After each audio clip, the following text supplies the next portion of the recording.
Hello friends, मैं हूं अजीज शेख। आप देख रहे हैं movie stock movie explain channel, जिस पर आज मैं बात करने वाला हूं व्हाट इफ सीरीज के एपिसोड नंबर 3 के रिकेप के बारे में। याद रहे, ये वीडियो सिर्फ इस एपिसोड की रिकेप है, डिटेल वीडियो बिल्कुल भी नहीं। साथ ही साथ वीडियो फुल ऑफ स्पॉइलर है, ये बात भी आपको बिल्कुल भी भूलनी नहीं चाहिए। तो अब बिना किसी टाइम वेस्ट के चलिए शुरू करते हैं इस एपिसोड नंबर 3 को, क्योंकि बाकी 2 एपिसोड के रिकेप वीडियो आपको मेरे चैनल पर मिल जाएंगे। और अब यहाँ से आगे बढ़ने से पहले बनती है छोटी सी रिक्वेस्ट, जो है इस चैनल को सब्सक्राइब, वीडियो को लाइक और शेयर करने की।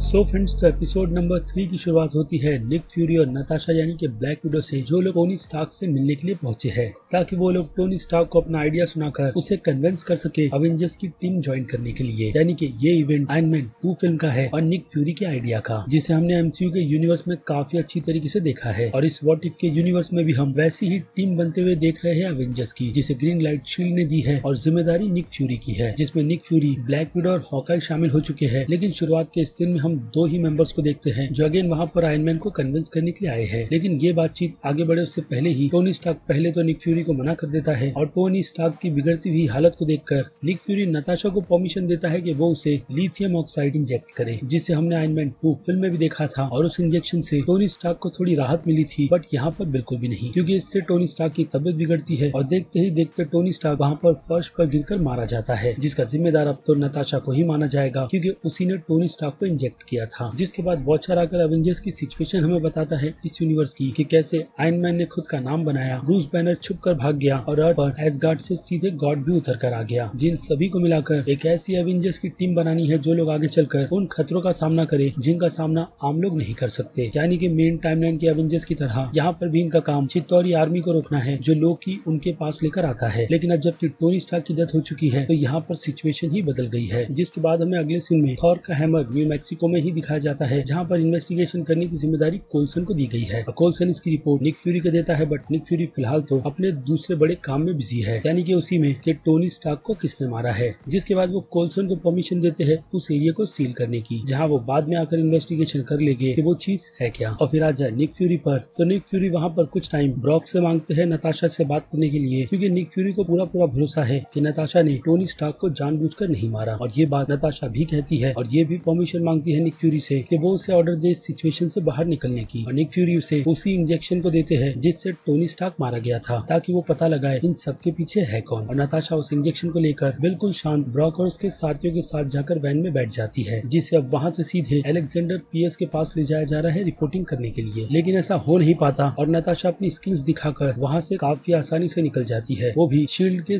सभी एजेंट को बहुत ही बेरहमी से मारकर। और दूसरी तरफ निक फ्यूरी न्यू मैक्सिको के उस बेस पर पहुंच गया है जिस जगह पर थॉर का हैमर आकर गिरा था, और अब उसका सर्वे करने के लिए वहाँ पर उसके साथ हॉकाई भी है, जो निक फ्यूरी को यही एक्सप्लेन करता है कि सभी लोगों ने ट्राई कर लिया इस हैमर को इस जगह से निकालने का, लेकिन वो हैमर उस जगह से बिल्कुल भी नहीं हिल रहा। जिसके बाद वो लोग गैस ऑब्वियसली थॉर का ही करते हैं कि शायद से इस चीज को लेने के लिए कोई ना कोई तो आएगा ही। और हम शील्ड के उस बेस में थॉर को एंटर करते हुए देखते भी है, जो काफी आसानी से शील्ड के सभी एजेंट्स को मार कर आगे बढ़ता चला जा रहा है। लेकिन एजेंट कोल्सन एक गार्ड को बेहोश हुआ देखते हैं और बेस में अलार्म को रेज करने की परमिशन दे देते हैं। साथ ही साथ वो थॉर की काफी ज्यादा तारीफ भी करते हैं, जो दिखने में बहुत ही ज्यादा गुड लुकिंग है। दूसरी तरफ हॉकाई अपनी पोजीशन लेकर खड़ा हो जाता है थॉर को मारने के लिए। वो बस वेट कर रहा होता है निक फ्यूरी की कमांड का, जो निक फ्यूरी उसे बिल्कुल भी नहीं देते। लेकिन फिर भी हॉकाई अपना एरो चलाकर थॉर को वहीं पर मार देता है, और यहाँ पर भी हॉकाई को कस्टडी में ले लिया जाता है। दूसरी तरफ निक फ्यूरी को भी भरोसा है कि हॉकाई ऐसा बिल्कुल भी नहीं कर सकता, जो चीज वो कोल्सन के साथ भी डिस्कस करते हैं। दूसरी तरफ हॉकाई भी बहुत ज्यादा टेंशन में है कि उसने आज तक अपने निशाने को मिस नहीं किया है और ना ही कभी अपने एरो को स्लिप। लेकिन वो अपनी बातें निक फ्यूरी के पास रखे उससे पहले ही निक फ्यूरी उसके पास पहुंचते हैं उससे बातचीत करने के लिए, बट अनफॉर्चुनेट काफी देर हो जाती है और देखते ही देखते हॉकाई भी अपना दम निक फ्यूरी के सामने तोड़ चुका होता है। और कोल्सन और निक फ्यूरी यही बात कर रहे होते हैं कि सिक्योरिटी के रहने के बावजूद भी हॉकाई को आकर किसने मारा उसका उनके पास कोई भी प्रूफ नहीं है। और निक फ्यूरी पूरे श्योर है कि टोनी स्टार्क की डेथ हॉकाई की डेथ से कनेक्टेड है, बट उन्हें ये नहीं पता कि इस बीच थॉर वहाँ पर मरा क्यों पड़ा है। जिसकी डेड बॉडी के पास जाकर एजेंट कोल्सन उसकी स्मेल लेता है कि वो बहुत ही ज्यादा अट्रैक्टिव है। और फिर ये सीन यहाँ से हटकर हमें सीधे इनक्रेडिबल हल्क फिल्म की सिचुएशन पर ले जाता है, जहाँ पर नताशा पहुंचकर ब्रेटी रॉस से मदद मांगती है और उसे ये भी बताती है कि टोनी स्टार्क की डेथ हो गई है, जिसे उसने अपने हाथों से मारा, बट उसे नहीं पता कि ये सब कुछ हुआ कैसे और इसके पीछे है कौन। इसलिए वो चाहती है कि ब्रेटी इसका पता लगाए, जो शील्ड के अंडर काम नहीं करती और ऐसी बायोलॉजिकल चीजों में काफी ज्यादा एक्सपर्ट भी है। जिसके बाद ब्रेटी उसकी मदद करती है और अपनी रिसर्च में वो ब्लैक विडो को बताती है कि उसने जो इंजेक्शन टोनी स्टार्क को मारा वो असल में टोनी स्टार्क तक पहुंचा ही नहीं, बल्कि उसके पहले ही कोई चीज उसके अंदर बुलेट की तरह एंटर कर गई, जिस कारण से उसकी डेथ हुई होगी। अब वो चीज क्या है उसका पता तो खुद ब्रेटी को भी नहीं, लेकिन यहाँ पर ब्लैक विडो नैनो टेक की बात करती है, बट अनफॉर्चुनेट उसके हाथ ज्यादा इन्फॉर्मेशन नहीं लगती क्योंकि ब्रेटी इन सब में एक्सपर्ट नहीं। जिसके बाद वो ब्लैक विडो को यहाँ से जाने के लिए कहती है और ब्लैक विडो जाने से पहले वहाँ पर रखी कैप और जैकेट को नोटिस करती है, जो कि किसी पिज्जा डिलीवर गाय की है। और ब्रेटी उसे बताती है कि शायद कोई पिज्जा डिलीवर बॉय अपने जैकेट और टोपी यहाँ पर भूलकर चला गया है। जिसके बाद निक फ्यूरी नताशा को कॉल कर हॉकाई की डेथ की कंफर्मेशन देता है, जिसे सुनकर नताशा को बहुत ही ज्यादा अफसोस होता है और साथ ही साथ निक फ्यूरी से ये भी बता देता है कि किलर जो कोई भी है वो अवेंजर्स की टीम को मारने के पीछे पड़ा है, वो टीम जो बनने से पहले ही बिखर रही है। इट मींस कि अब अगला नंबर ब्लैक विडो और ब्रूस बैनर का है, जिसे ढूंढकर नताशा को जल्द से जल्द किसी सेफ प्लेस पर पहुंचना होगा। और नताशा यहाँ पर ये चीज नोटिस कर लेती है कि वो अकेली नहीं बल्कि किसी और के साथ भी है। जिसके बाद वो दरवाजे की तरफ जाती है और ब्रेटी उसे रोकने की कोशिश करती है, लेकिन ज्यादा कुछ आर्ग्यू होने से पहले ही ब्रूस बैनर वहाँ से बाहर निकल कर आता है, जिसे देखकर नताशा सीधे इस जगह से तुरंत निकलने के लिए कहती है, जहाँ रुकना उन दोनों के लिए खतरों से खाली नहीं। जिसके बाद अगले सीन में हम एजेंट कोल्सन को देखते हैं, जो न्यू मैक्सिको के बेस पर आ रहा है और बैकग्राउंड की तरफ हम वॉचर्स की परछाई को भी देख सकते हैं, जो ये सब कुछ सिचुएशन अपनी आंखों से देख रहा है। जिसके बाद देखते ही देखते कोल्सन के सामने एक बायफॉर्स खुलता है और उसमें से लोकी एसगार्ड की आर्मी के साथ में वहाँ पर पहुंच जाता है, जिसकी रिपोर्ट निक फ्यूरी को भी मिलती है और निक फ्यूरी अपनी शील्ड की टीम को लेकर उस जगह पर पहुंचते हैं, जहाँ की रिपोर्ट उन्हें कोल्सन खुद देता है। और एसगार्ड के लोग पूरी तरीके से प्रिपेयर है वॉर के लिए और शील्ड के सारे एजेंट्स भी। जिसके बाद निक फ्यूरी लोकी से यही पूछता है कि यहाँ पर आने का उसका मकसद क्या है और लोकी उसे बताता है कि वो यहाँ पर अपने भाई की मौत का बदला लेने आया है, यानी कि एसगार्ड के प्रिंस का। लेकिन उससे पहले लोकी निक फ्यूरी और उसके लोगों को नील की डिमांड भी करता है, जो निक फ्यूरी करने से मना कर देता है। और उनकी इस बातचीत के बीच नताशा निक फ्यूरी को कॉल कर अपनी सिचुएशन बताती है, जिस सिचुएशन में वो लोग अब फंस चुके हैं क्योंकि एजेंट रॉस वहाँ पर अपनी पूरी की पूरी आर्मी के साथ आ चुका है। जिसके बाद निक फ्यूरी से परमिशन देते हैं उस सिचुएशन से डील करने का, क्योंकि निक फ्यूरी भी अपनी सिचुएशन में फंसे हुए हैं, जो नताशा को स्पेस वाइल्डकारी की मुसीबत बताते हैं। और फिर नताशा निक फ्यूरी को शो ऑफ कहकर कॉल काट देती है और अपनी बात एजेंट रॉस के सामने रखती है, यही कहकर के ब्रूस बैनर्स की कस्टडी में है और उन्हें किसी भी तरीके की बुरी मोमेंट्स नहीं करनी है, वरना अंजाम उन सभी के लिए बहुत ही ज्यादा बुरा होगा, जो कि एक्चुअल में होता ही है, क्योंकि उनमें से कोई एक शख्स ब्रूस बैनर पर फायर कर देता है, जो बात खुद एजेंट रॉस को भी नहीं पता। जिसके बाद ब्रूस बैनर खुद पर से अपना कंट्रोल खोता है और हल्क में कन्वर्ट हो जाता है, जो होने से पहले वो नताशा को वार्न करता है इस जगह से हटने के लिए। और दूसरी तरफ लोकी अपने भाई का बदला लेने के लिए पूरी तरीके से प्रिपेयर है केस ऑफ एंशिएंट विंटर के साथ, जिसे वो फायर निक फ्यूरी की पूरी टीम पर कर देता है। और देखते ही देखते सारी गाड़ियां वहीं पर फ्रीज होने लगती है, जिनसे बचते हुए निक फ्यूरी और शील्ड के एजेंट वहां से भाग रहे हैं। दूसरी तरफ हल्क पर भी एजेंट रॉस की आर्मी ने हमला कर दिया है, जहां बीच बचाव करते हुए ब्रेटी रॉस भी पहुंचती है, लेकिन ब्लैक विडो वहां आकर उसे बचाती है और यही कहती है कि अब जो होना था वो हो चुका, क्योंकि हल्क एजेंट रॉस को अपने हाथों से मार देगा। लेकिन ऐसा कुछ होता नहीं, क्योंकि हल्क का साइज वहां पर बढ़ना शुरू हो जाता है। देखते ही देखते हल्क भी वहां पर बड़ा होकर एक्सपोर्ट हो जाता है, यानी कि हल्क की भी डेथ वहां पर हो चुकी। और दूसरी तरफ सिचुएशन को देखते हुए निक फ्यूरी लोकी को रुकने के लिए कहते हैं और यही कहते हैं कि उसके ये सब कुछ करने से उनका प्रिंस जिंदा नहीं होगा, जिस बात को वहाँ पर सीफी भी एग्री करते हुए लोकी को रोकती है और यही कहती है कि उसके पिता ओडिन के अकॉर्डिंग उन्हें सामने वालों की बात भी सुननी चाहिए। जिसके बाद निक फ्यूरी आगे आकर लोकी को यही कहता है कि वो भी उसी के दुश्मन को ढूंढ रहा है, इसलिए अगर वो दोनों साथ में काम करेंगे तो इसमें वो लोग काफी जल्दी सक्सेस हो सकते हैं। और लोकी यहाँ पर उसे साथ में काम करने की परमिशन नहीं देता, लेकिन निक फ्यूरी यही कहता है अगर वो ऐसा नहीं कर सकता तो वो ये काम अकेले ही करेगा और उसके भाई के कातिल को ढूंढ निकालेगा, जिसे बाद में वो लोकी को हैंड ओवर कर देगा। और लोकी इस ऑफर को मानकर निक फ्यूरी को कल तक के सूरज उगने का मौका देता है, जिससे पहले अगर वो कातिल को नहीं ढूंढ पाया तो अंजाम उसे और सारे के सारे प्लेनेट के लोगों को भुगतना होगा, जिसे वो राख और बर्फ में कन्वर्ट कर देगा। जिसके बाद अगले सीन में हम ब्लैक विडो को पब्लिक लाइब्रेरी में देखते हैं, जहाँ बैठकर वो शील्ड के सर्वर में घुसने की कोशिश करती है, जिसके लिए उसे एजेंट कोल्सन की मदद लगती है, जिसकी आईडी से वो लॉगिन कर कातिल का पता लगाना चाहती है, जो पहले तो मना करता है,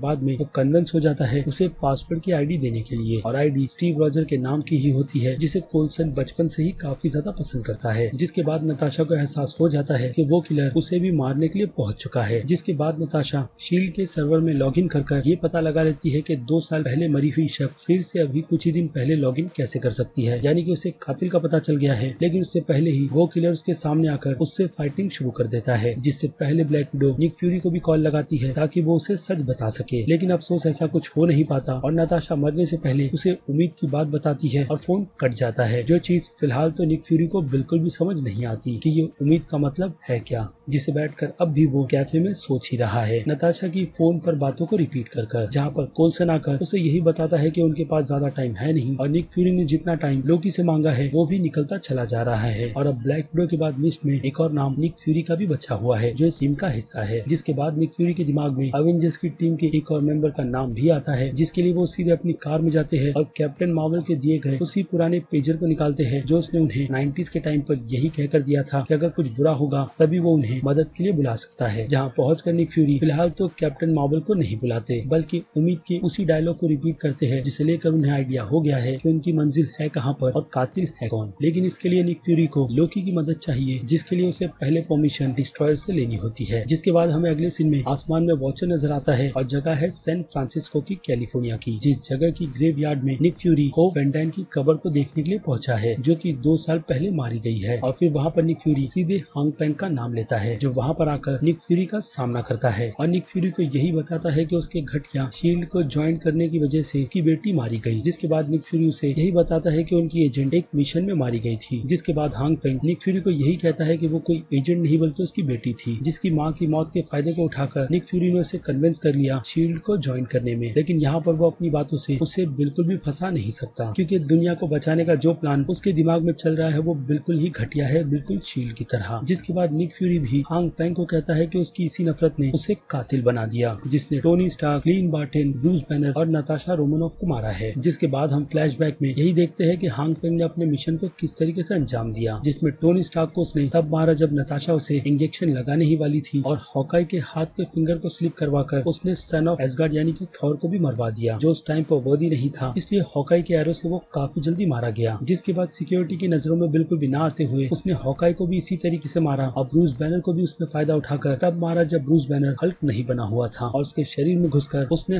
हल्क के नॉर्मल साइज को हिसाब से काफी ज्यादा बड़ा कर दिया और ब्लैक विडो की मौत हैंड टू हैंड कॉम्बैट में हुई। लेकिन निक फ्यूरी को ये बात बिल्कुल भी समझ नहीं आई कि इन सब के बीच उसने एसगार्ड के प्रिंस को क्यों मारा, जिसका इन सब से कोई भी लेना देना नहीं था। और हांग पेंग उसे यही बताता है कि हो सकता है कि फ्यूचर में वैसा कुछ करे उसे लेकर, इसलिए लक बाय चांस उसने एसगार्ड के प्रिंस को भी मरवा दिया क्योंकि निक फ्यूरी शील्ड में रहकर ये सब कुछ कभी ना कभी करेगा ही, जो हमेशा पीछे रहकर अपने काम दूसरों के सरों पर थोपती है। जिसके बाद उन दोनों के बीच आर्ग्यू खत्म होता है और हांग पेंग निक फ्यूरी को मारने के लिए आगे बढ़ता है। लेकिन निक फ्यूरी यहाँ पर अपनी स्किल दिखाकर हांग पेंग की हालत बुरी ही करता रहता है और उसे छोटा होने के बाद भी बहुत ही आसानी से पीटता है, वो भी हिसाब से कई ज्यादा, जो चीज देखकर हांग पेंग बहुत ही ज्यादा हैरान है। जिसके बाद वो डर कर वहाँ से सीधे भागता है क्योंकि निक फ्यूरी एक जगह से दूसरी जगह पे काफी क्विकली टेलीपोर्ट हो रहा था। लेकिन हांग पेंग उसमें भी अनसक्सेसफुल रहता है क्योंकि निक फ्यूरी मिड एयर में भी आकर हांग पेंग को फ्रोज करता है और वहाँ से सीधे नीचे गिराता है। जिसके बाद हांग पेंग निक फ्यूरी के कई सारे वर्जन्स को देखकर और भी ज्यादा हैरान हो जाता है और फिर हमें पता चलता है कि वो निक फ्यूरी नहीं बल्कि लोकी था जिसकी मदद निक फ्यूरी ने ली है और लोकी को अब उसका कातिल मिल गया है जिसे लेकर वो सीधे एसगार्ड जाएगा। लेकिन उससे पहले निक फ्यूरी हांग पेंग को यही बताता है कि शील्ड उस जैसे खतरनाक लोगों से दुनिया को प्रोटेक्ट करती है। जिसके बाद वो हांग पेंग के सूट के डिवाइस को निकाल कर डिस्ट्रॉय कर देता है और एसगार्ड के लोग उसे पकड़कर अपने साथ ले जाते हैं। लेकिन जाने से पहले निक फ्यूरी हांग पेंग को फिर से यही कहता है कि जो कुछ भी शील्ड में रहकर उसकी बेटी होप वैन डाइन ने किया था उसे शील्ड कभी भी भुला नहीं सकता। और हांग पेंग उसे कहता है तो फिर उसे ऑनर भी मिलना चाहिए, जो चीज शील्ड के एजेंट्स को कभी भी नहीं मिलती। जिसके बाद लोकी अपनी खुशी निक फ्यूरी के सामने जाहिर करता है कि उसने अच्छा काम किया और टाइम के रहते अपनी डील को पूरा भी कर लिया, जिसे अब इस प्लेनेट से उस हैमर को अपने साथ ले जाना चाहिए। जिसके बाद लोकी यही कहता है कि उसके पास कुछ और भी आइडियाज हैं यहाँ पर अर्थ पर छुट्टियां बिताकर। जिसके जवाब में निक फ्यूरी से पूछता है कि वो कितने टाइम तक अर्थ पर रुकने वाला है और वो जवाब हमें अगले सीन में ही मिल जाता है न्यूयॉर्क के यूनाइटेड नेशंस में, जहाँ निक फ्यूरी एसगार्ड की टीम के साथ आकर अपना प्रस्ताव लोगों के लीडर्स के सामने रखता है। बेसिकली लोकी ने बिना अवेंजर्स के काफी आसानी से अपने एसगार्ड के साथियों की मदद से अब पूरी दुनिया पर कब्जा कर लिया है, जिस ख्वाब को वो कई टाइम से देख रहा था, जो कि अब अवेंजर्स के ना होने की वजह से बहुत ही आसानी से पूरा भी हो गया है। और दूसरी तरफ हम शील्ड के किसी बेस में सारे के सारे अवेंजर्स की लाशों को देखते हैं, जिन्हें ट्रिब्यूट देते हुए निक फ्यूरी और एजेंट कोल्सन वहाँ पर खड़े हैं, यही कहते हुए कि अवेंजर्स के आइडिया की शुरुआत होने से पहले ही अंत हो गई और सारे सुपर हीरोज मारे गए। जिसके बाद निक फ्यूरी आगे आकर अपने होप के डायलॉग को कंटिन्यू करता है और यही कहते हैं कि बुरे जैसे बुरे हालात में भी उम्मीद कभी भी छोड़नी नहीं चाहिए। और इस यूनिवर्स में भी अगर अवेंजर्स मरे हैं तो कोई दूसरे उनकी जगह जरूर लेके, जिसे होते हुए हम अगले सीन में भी देखते हैं, जहाँ निक फ्यूरी पहुंचकर कैप्टन अमेरिका की शील्ड को ढूंढते हैं और साथ ही साथ कैप्टन का वेलकम भी करते हैं, जो कि कैप्टन मार्वल है। और वो वहाँ पर पूरी तरीके से रेडी है फाइट के लिए, जिस बात को कहकर ही इस एपिसोड को यहाँ पर खत्म कर दिया जाता है। जिसे लेकर अब आपकी क्या राय है उस बारे में मुझे कमेंट कर जरूर बताइएगा, क्योंकि वक्त है वीडियो को यहीं पर खत्म करने का। मैं हूँ अजीज शेख, आप देख रहे थे movie stock movie explain channel, जिसे अगर आपने अभी तक सब्सक्राइब नहीं किया है तो सब्सक्राइब कर लीजिए और बगल में बने हुए इस बेल आइकन के साथ साथ नोटिफिकेशन को भी ऑल पर क्लिक कर दीजिएगा। बाकी मैं मिलूंगा जल्दी आपसे दूसरी किसी वीडियो में किसी और फिल्म या फिर किसी और सीरीज के टॉपिक पर बात करते हुए। तब तक के लिए आप मेरे चैनल के बाकी दूसरे वीडियोस को एंजॉय कीजिए और टिल देन